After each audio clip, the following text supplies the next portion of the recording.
Yo, another day, another lock. Day 5, I think. Bit of an oldie today. I'm hoping someone can tell me something about this lock. I mean, I know it's old and I know it's Yale.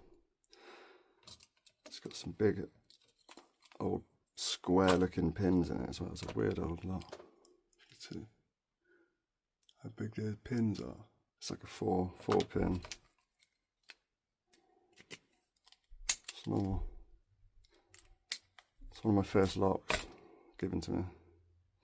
If anyone knows anything about it, or how old it is, let me know. Let's get to open it. It's got a lot of, it's pretty old, it's got a lot of movement in the core, you can see.